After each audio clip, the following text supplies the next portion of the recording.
নমস্কাৰ মই মজিদ বন্ধুসকল বলগতে চাওক আজি 9টা গুৰুত্বপূৰ্ণ খবৰ। প্ৰথমটো খবৰ, সপ্তম পৰ্যায়ৰ গুণোৎসৱৰ দিন ঘোষণা ৰাজ্যৰ লাখ লাখ শিক্ষাৰ্থী আৰু শিক্ষক শিক্ষয়িত্ৰীলৈ জৰুৰী খবৰ। ৰাজ্যত ঘোষণা কৰা হৈছে পৰৱৰ্তী গুণোৎসৱৰ দিন। এইবাৰ 3টা পৰ্যায়ত ৰাজ্যত অনুষ্ঠিত হ'ব গুণোৎসৱ। 2027 6 জানুৱাৰীত ৰাজ্যৰ 13খন জিলাত হ'ব গুণোৎসৱ আৰু 19 জানুৱাৰীত দ্বিতীয় পৰ্যায়ত ৰাজ্যৰ 12খন জিলাত হ'ব গুণোৎসৱ আৰু 2 ফেব্ৰুৱাৰীত অৰ্থাৎ তৃতীয় পৰ্যায়ত ৰাজ্যৰ 10খন জিলাত হ'ব গুণোৎসৱ। পৰৱৰ্তী খবৰ, গুৱাহাটী মহানগৰীত মাটি বাৰী আৰু ফ্লেট ক্ৰয়ক লৈ আহি গ'ল ডাঙৰ খবৰ। এতিয়াৰ পৰা মাটি বাৰী অথবা ফ্লেট ক্ৰয় বিক্ৰয়ক লৈ জিলা আয়ুক্তৰ কাৰ্যালয়লৈ যাব নালাগে। গুৱাহাটীৰ ন্যূনতম 7টা গুৰুত্বপূৰ্ণ স্থানত উপপঞ্জীয়কৰ উপস্থিতিৰে স্থাপন হ'ব বিশেষ সহায়কাৰী কেন্দ্ৰ। এই গুৰুত্বপূৰ্ণ সিদ্ধান্ত ৰাজ্য চৰকাৰৰ।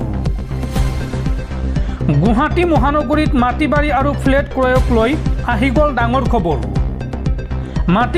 মাটি বাৰী আৰু ফ্লেট ক্ৰয় বিক্ৰয়ৰ বাবে স্থাপন কৰিব বিশেষ সহায়কাৰী কেন্দ্ৰ।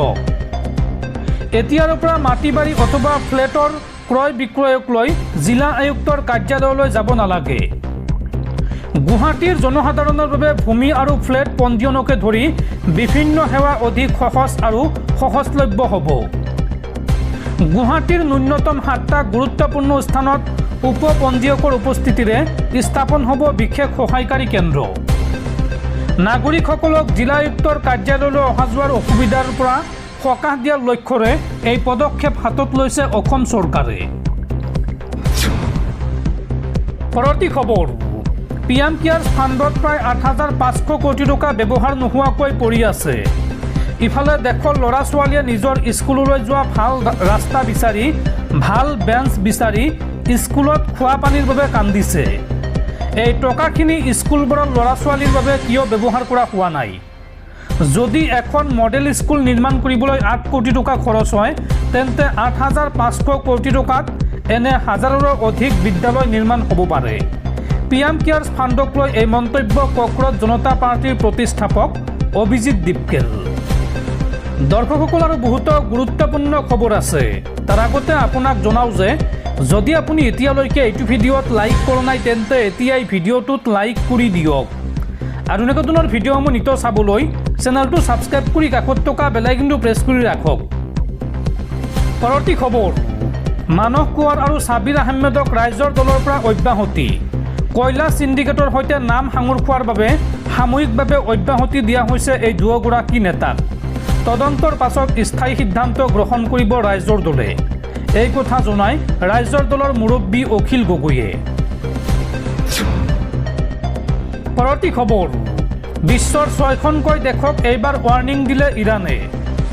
এতিয়াৰ পৰা আমেৰিকাৰ যুদ্ধ বাহনত কোনো দেশে তেল ভৰাই দিলে বা যুদ্ধৰ বাবে আমেৰিকান সৈন্যক ভূমি প্ৰদান কৰিলে লগে লগে সেই দেশক আক্ৰমণ কৰিব ইৰাণে।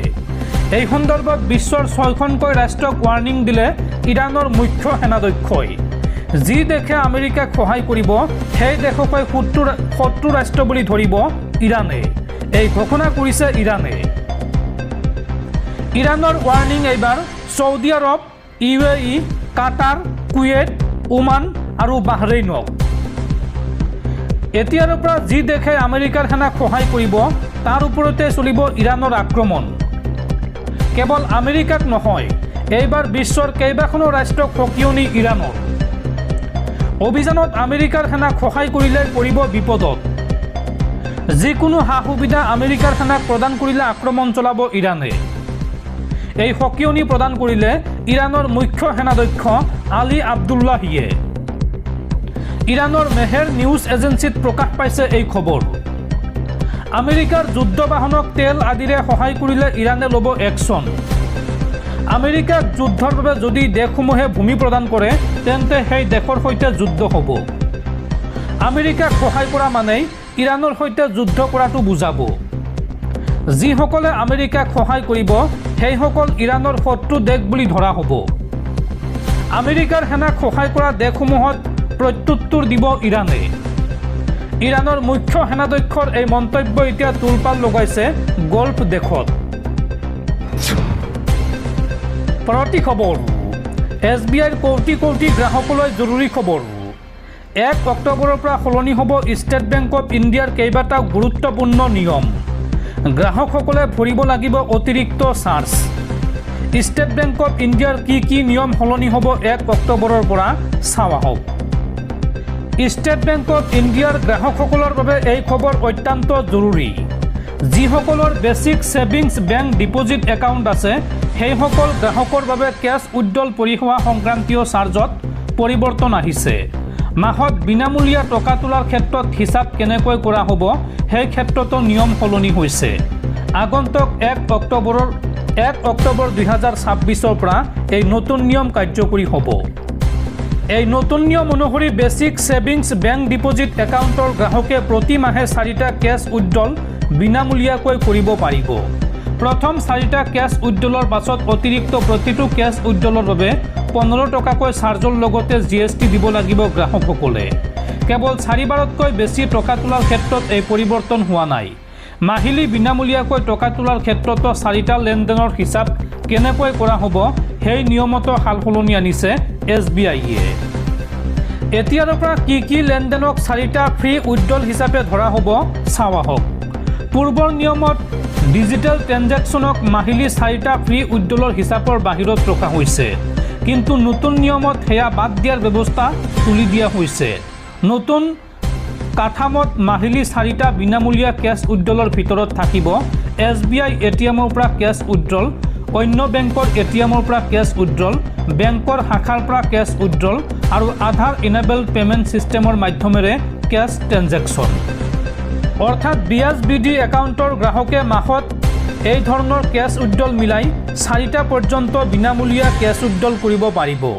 4টা উইথড্ৰলৰ সীমা অতিক্ৰম কৰিলে অতিৰিক্ত প্ৰতিটো লেনদেনৰ বাবে 15 টকাৰ উপৰিও প্ৰযোজ্য হ'ব GST সেই GST গ্ৰাহকে দিব লাগিব এতিয়া চাওঁ আহক ষ্টেট বেংক অফ ইণ্ডিয়া চমুকৈ SBIৰ এই BSBD একাউণ্ট কি বেছিক সেভিংছ বেংক ডিপোজিট একাউণ্ট সংক্ষেপে BSBD একাউণ্ট মূলত আৰ্থিক অন্তৰ্ভুক্তি বা ফাইনেন্সিয়েল ইনক্লুজনক উৎসাহিত কৰাৰ বাবে তৈয়াৰ কৰা এটা বেংক একাউণ্ট বিশেষকৈ নিম্ন আয়ৰ মানুহে যাতে ন্যূনতম বেলেন্স ৰখাৰ চাপ অবিহনে প্ৰয়োজনীয় বেংক পৰিষেবা পাব পাৰে সেই উদ্দেশ্য আগত ৰাখি এই ধৰণৰ বেংক একাউণ্ট তৈয়াৰ কৰা হৈছে SBIৰ এই BSBD একাউণ্টৰ ক্ষেত্ৰত গ্ৰাহকক মিনিমাম বেলেন্স বজাই ৰাখিব নালাগে অৰ্থাৎ একাউণ্টত নিৰ্দিষ্ট পৰিমাণে টকা সকলো সময়তে ৰখাটো বাধ্যতামূলক নহয় সেয়ে এই একাউণ্টৰ কিছু সীমাবদ্ধতা আছে BSBD একাউণ্টত চেকবুক ফেচিলিটি দিয়া নহয় গ্ৰাহকে বেংকৰ শাখালৈ গৈ উইথড্ৰল ফৰ্ম ব্যৱহাৰ কৰি টকা তুলিব পাৰে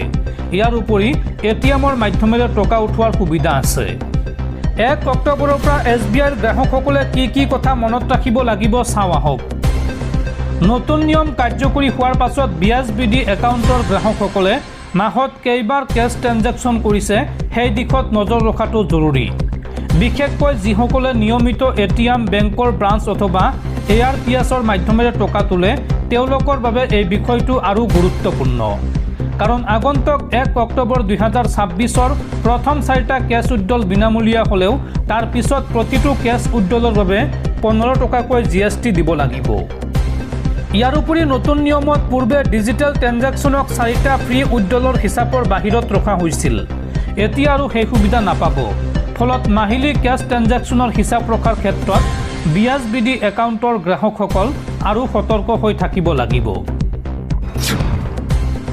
পৰৱৰ্তী খবৰ 25 আগষ্টৰ পৰা 72 ঘণ্টা জুৰি ONGC বন্ধ ঘোষণা ONGCক লৈ বহিৰাগত লবিৰ ষড়যন্ত্ৰ চলিব নিদিয়াৰ হুংকাৰেৰে এই বন্ধ ঘোষণা আটাচুৰ বিগত 12 বছৰে এজন থলুৱাক ONGCয়ে নিযুক্তি নিদিয়াৰ অভিযোগ আৰু এই সন্দৰ্ভত প্ৰতিবাদ ঘোষণা কৰি এই হুংকাৰ আটাচুৰ সভাপতি বসন্ত গগৈৰ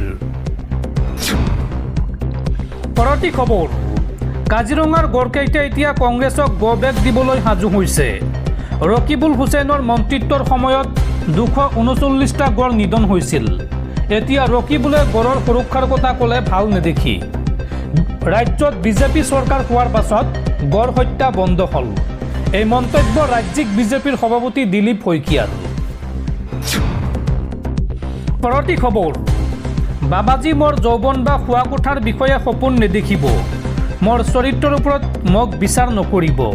মোৰ চৰিত্ৰ আপোনাৰ তুলনাত বহুত ভাল আৰু ইয়াত কোনো প্ৰবঞ্চনা নাই। যোগগুৰু বাবা ৰামদেৱক খুৰদাৰ সমালোচনা কৰি এই মন্তব্য অভিনেত্ৰী তথা বিজেপিৰ সাংসদ কংগনা ৰানাউতৰ। যোগগুৰু বাবা ৰামদেৱক এইবাৰ উভতি ধৰিলে সাংসদ কংগনা ৰানাউতে। কংগনাই জেনজিক গাটাৰ জেনেৰেশ্যন বুলি অভিহিত কৰা বক্তব্যক লৈ বাবা ৰামদেৱে অভিনেত্ৰী তথা সাংসদগৰাকীৰ অতীতৰ বিষয়ে মন্তব্য কৰিছিল যে তাইৰ শৈশৱ কেনে আছিল, তাইৰ যৌৱন কেনেকুৱা আছিল, তাৰ অতীতৰ কাৰ্যকলাপবোৰ কি আছিল, এনে মানুহৰ কথা ক'বলৈ মন যোৱা নাই। আৰু তাৰ পিছতে নিজৰ ইনষ্টাগ্ৰাম ষ্টৰীত ৰামদেৱক উভতি ধৰে সাংসদ কংগনা ৰানাউতে। এই সন্দৰ্ভত কংগনা ৰানাউতে কয় যে বাবাজী মোৰ যৌৱন বা শোৱা কোঠাৰ বিষয়ে সপোন নেদেখিব। উৰা বাতৰি আৰু গুজবৰ ওপৰত ভিত্তি কৰিহে অনুমান কৰিব পাৰি। অন্ততঃ ভুৱা বা প্ৰবঞ্চনামূলক চিকিৎসাৰ দাবীৰ বাবে মোক কেতিয়াও উচ্চতম ন্যায়ালয়ে ধমক দিয়া নাই। এইটো গুজব বা জল্পনা কল্পনাৰ ওপৰত নহয়, কঠিন তথ্যৰ ওপৰত ভিত্তি কৰি কৰা হৈছে। গতিকে মোৰ চৰিত্ৰৰ ওপৰত মোক বিচাৰ নকৰিব। মোৰ চৰিত্ৰটো আপোনাৰ তুলনাত বহুত ভাল আৰু ইয়াৰ লগত কোনো প্ৰবঞ্চনাও নাই। এই মন্তব্য বিজেপিৰ সাংসদ কংগনা ৰানাউতৰ।